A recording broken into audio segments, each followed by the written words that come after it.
पूर्व नौकरशाह नृपेंद्र मिश्र को प्रधानमंत्री का प्रधान सचिव नियुक्त किए जाने की राह में रोड़ा बने ट्राई कानून में संशोधन से संबंधित विधेयक को लोकसभा ने कांग्रेस, आरजेडी, आप और वाम दलों के बहिर्गमन के बीच पारित कर दिया। हालांकि सरकार के पास निचले सदन में इसे पारित कराने के लिए खुद का बहुमत था, बावजूद इसके सरकार ने विपक्ष के दलों को भी साथ लाने में आनाकानी नहीं की। नतीजा सामने था। कल तक इस विधेयक के विरोध में खड़ी टीएमसी ने यू टर्न लेते हुए विधेयक के समर्थन का ऐलान किया।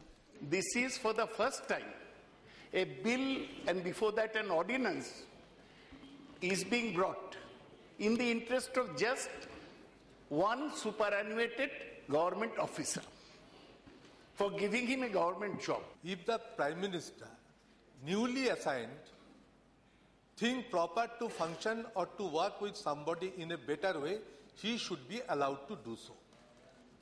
So for which we do not oppose the bill. इतना ही नहीं, यूपीए में कांग्रेस की सहयोगी एनसीपी के अलावा सपा और बसपा जैसे दलों ने भी इस मुद्दे पर सरकार के रुख का समर्थन करने का फैसला किया।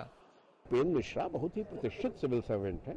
ये देश के गौरव कई मायनों में है, तो उनको अगर प्रधानमंत्री ने अपॉइंट किया है तो कोई ऐसी गलत बात नहीं है और उसका समर्थन हम लोगों को करना। चाहे वो रिटायर अधिकारी हो, तो मैं समझती हूँ कि यदि कोई अड़चन आ रही है और उसको लेकर अमेंडमेंट आ रहा है और वो अच्छा अधिकारी है तो उसका हमें विरोध नहीं करना चाहिए। इसलिए जो बिल आएगा राज्यसभा में हमारी पार्टी इसका समर्थन करे। तृणमूल कांग्रेस के रुख को देखकर और अपने सहयोगी एनसीपी का इस मुद्दे पर साथ छूटने के बाद कांग्रेस ने सरकार पर आरोप तो लगाए, लेकिन आरोपों का जवाब सुनने के बजाय पार्टी ने लोकसभा से वॉकआउट करना ज्यादा मुनासिब समझा।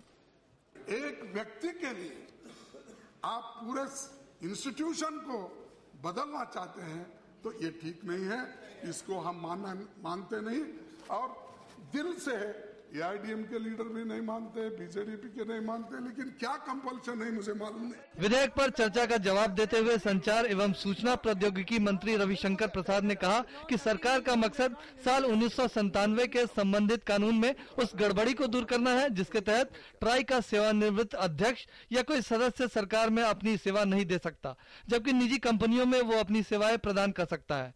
उनके अनुभव हम सभी जानते हैं और जब एक बार मूल वक्ताओं ने कभी न उनकी इंटीग्रिटी पर सवाल उठाया न कभी उनकी क्षमता पर सवाल उठाया, तो अगर एक क्षमताशील व्यक्ति को नियुक्त करने की प्रक्रिया रखी गई है तो इसमें क्या गलत है। ट्राई विधेयक पर सरकार को मिले राजनीतिक समर्थन के कई मायने हैं। कल तक इस बात की आशंकाएं थी कि इस मुद्दे पर विपक्ष सरकार की घेराबंदी कर सकती है, लेकिन लोकसभा में सरकार के रणनीतिकारों ने जो सफलता पाई है उसे देखकर लगता नहीं है कि राज्यसभा में भी इस विधेयक को कोई मुश्किल होगी।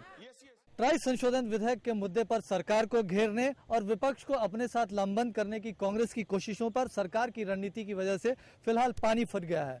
सरकार को उम्मीद है कि विपक्षी खेमे में बिखराव की वजह से इस विधेयक को राज्यसभा में पास कराने में भी कोई मुश्किल नहीं होगी। शालिन मिश्रा के साथ सुधाकर दास, डीडी न्यूज, दिल्ली।